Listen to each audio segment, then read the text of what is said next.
A crítica mais dura ao anterior governo de António Costa chegou a este debate pelo atual governo de António Costa. Eu explico. Lembram-se do orçamento que António Costa segurava para as câmaras no último debate eleitoral? Previa um déficit de 3,2%. No debate de hoje, o Ministro das Finanças respondeu ao Bloco que o déficit de António Costa previa há 3 meses era, afinal, uma irresponsabilidade. Uma crítica que é também uma clarificação. A inflação permite um brutal aumento da receita fiscal, mas o Governo decidiu não usar essa receita para apoiar quem trabalha e vê o salário comido pela inflação, nem mesmo para responder aos enormes problemas dos serviços públicos essenciais. O Governo vai usar essa receita suplementar para rever em baixa a meta de déficit e ir além das regras europeias que hoje, aliás, estão suspensas. Desengane-se, porém, quem pensar que esta corrida acelerada ao déficit sinaliza uma qualquer mudança de política. A compressão de salários e Estado Social é a opção reiterada do PS desde 2019 e foi essa opção que precipitou a crise política. Hoje, com o conforto da maioria absoluta, o PS arrisca finalmente a clareza. Brilhante Dias é o líder certo para esta bancada absoluta. Já em 2013, acusava o governo PSD-CDS de não fazer suficiente consolidação orçamental. Quando o povo gritava na rua que se lixa a Troika, quando o Bloco e alguns deputados do PS se juntavam para ir ao Tribunal Constitucional defender quem trabalha, Brilhante Dias estava do outro lado a querer mais cortes. Em 2014, António Costa ganhou o PS fazendo campanha contra essa visão. Dizia na altura: se pensarmos como a direita pensa, acabamos a governar como a direita governou.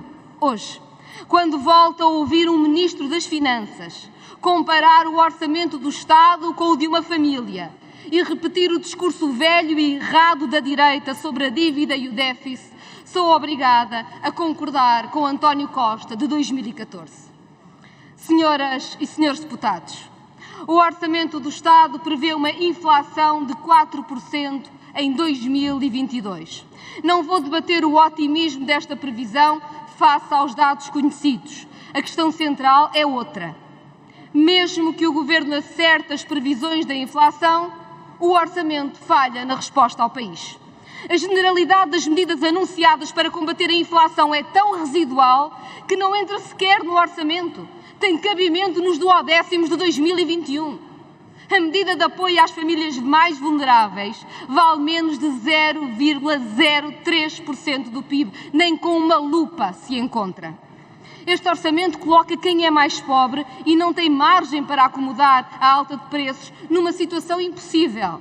Nem o indexante dos apoios sociais, a referência para todos os apoios sociais, é atualizado à inflação.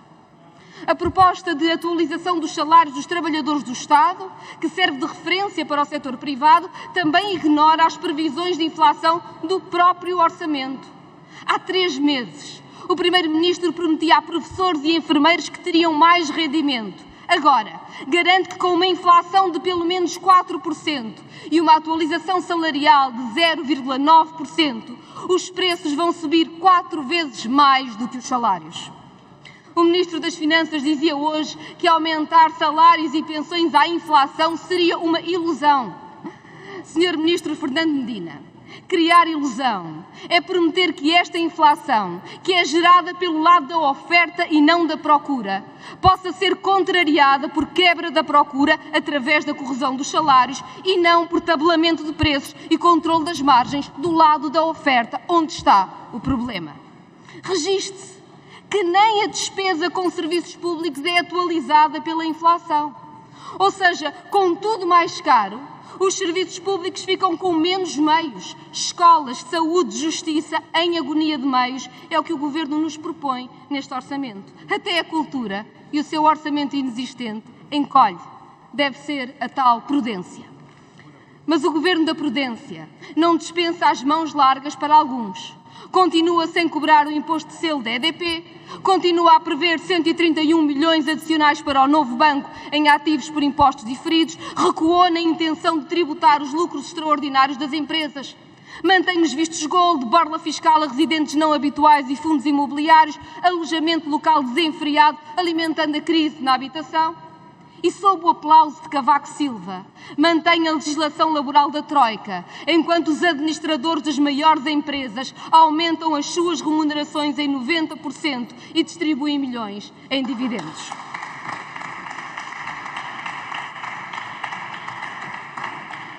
Senhor Primeiro-Ministro, hoje mesmo o Governo trouxe a debate os números do PIB que acabam de ser divulgados, ignorando os da inflação também divulgados agora, 7,2% este mês. Ou seja, apesar do crescimento económico, os salários estão mais curtos.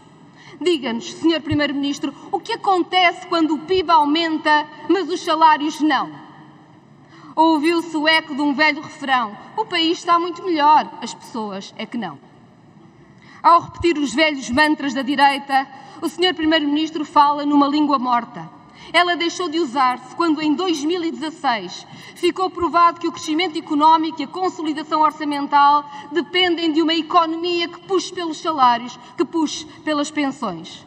Bem sei que a direita fica paralisada quando ouve essa missa em latim, mas calar a direita com o programa da direita é o avesso de um orçamento de esquerda.